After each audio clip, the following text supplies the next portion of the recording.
This is Dollar Collapse, your ringside seat for the global economic crisis. To get the full story, go to dollarcollapse.com. Hi, everybody. This is John Rubino with dollarcollapse.com. It is Wednesday, February 1st. Now that the election is over, we can get back to a more rational way of trying to figure out what's happening in the world, because over the past year, everyone has been focused on what would change after the election because a new administration was going to come in. And, it turns out a lot is going to change. President Trump is going to renegotiate trade agreements and start taxing imported products and try to replace Obamacare and start a big infrastructure spending program. And these are all meaningful things. But in the broad scheme of things, they don't matter all that much. Put another way, now that the election is over, it's time to start focusing on what won't change. And unfortunately, that's the biggest part of our reality.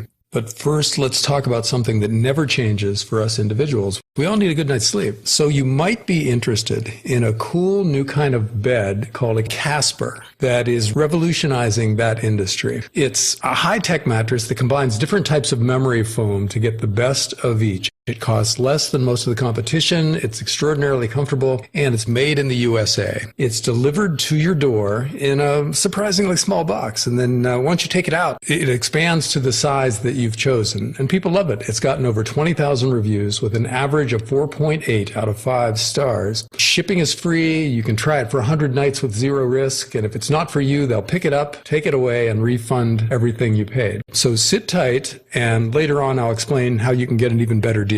Now let's look at some of the things that will not change in the year ahead. Debt, for instance, will not diminish. Instead, it's going to continue to grow. It was only a question of where the proceeds from future borrowing was going to be spent. Clinton would have borrowed huge amounts of money and spent it on healthcare and food stamps and maybe a little infrastructure. Trump is going to borrow huge amounts of money, and he's going to spend it on the military and the border wall and probably a big infrastructure program. Either way, debt keeps building. That's the elephant in the room. That's the big problem that we have in the U.S. and really around the world. We are taking on more and more debt year after year after we've already borrowed more than we can ever hope to pay off, and that debt is going to come back to bite us in the not too distant future. Because of that, financial instability is pretty much a lock in the next few years and possibly in the next couple of decades. For instance, if interest rates rise, which they have been lately, then trillions of dollars of existing debt will become more expensive worldwide. That's a huge tax increase, in effect, on borrowers, and that in turn will slow growth, which will require us to borrow even more money at ever higher rates until the system spins out of control. Meanwhile, interest rates themselves are a huge systemic risk, as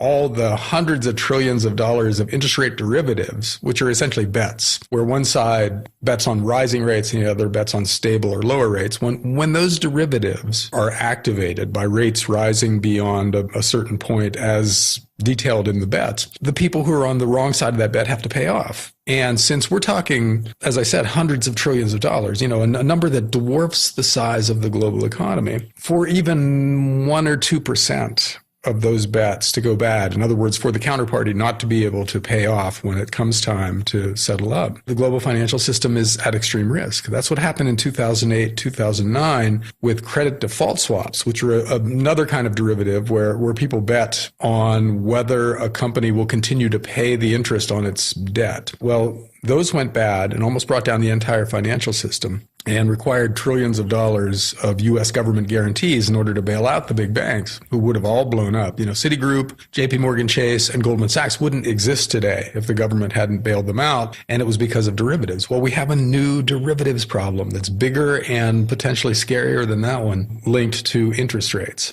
Another thing that's not going to change is that politics will continue to be unpredictable, maybe even more so than in the past couple of years. Whether Trump or Clinton had won this last election, the fact that Trump was even in the mix is a sign that a growing number of people have lost faith in the status quo and are willing to vote for populist candidates who want to tear the whole thing down and start over. And that's not going to change going forward, especially since it's been proven now that somebody like Trump can win a major election. So in France, Marine Le Pen, who wants to leave the Eurozone and the EU, will win the first round of voting in the spring and then place a close second in the final round in the summer, if current polls are to be believed. And the message there will be that even the French are done being looted by the 1%, and they want radical change of some sort. In Italy, Beppe Grillo's five-star movement has a good chance of taking power in the year ahead. And they also want to leave the Eurozone and go back to using their old currency, in this case, the lira. And the reason they want to go back to it is so they can devalue it at will. That's how it used to work for Italy. They'd run up unsustainable debts, and then they'd devalue their currency in order to make their debts less onerous. Well, under the euro, they can't do that. They don't have the power to unilaterally devalue their currency. Going back to the lira will give them that power, which means that going forward, we'll see a lot of localized inflation around the world. Even if the whole system doesn't blow up in the next few years, it'll be characterized by increasing instability in a series of countries. You'll have Italy devaluing, and then maybe France pulling out of the EU, and that destabilizing the whole EU, and a lot of those countries going back to their old currencies and then aggressively devaluing. It's going to be a mess if the system holds together long enough for them to make that mess. Another thing, possibly the big one, that isn't going to change is that another recession is coming. The current recovery is in its 9th year. According to the National Bureau of Economic Research, the average expansion lasts about 6 years. So this one is already long in the tooth.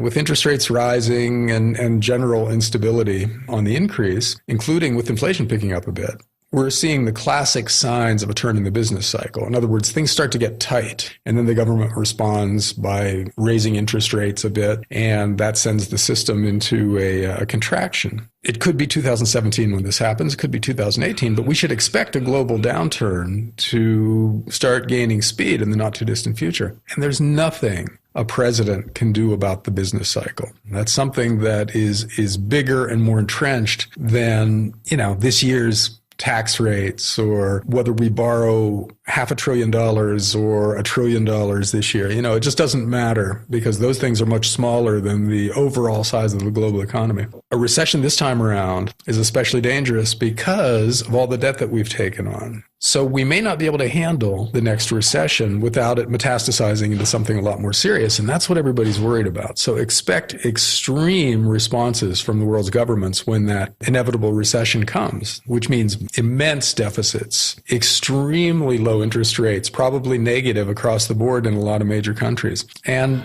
generally experimental monetary policy.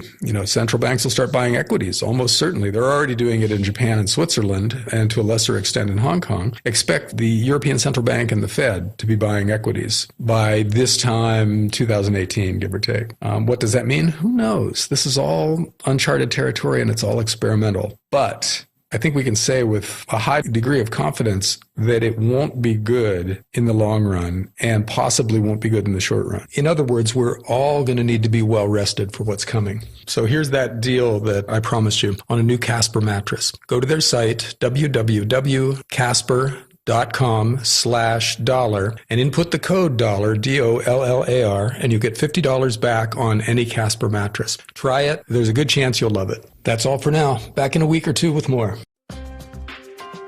Thanks for listening to Dollar Collapse. For regular info and updates throughout the day, go to dollarcollapse.com.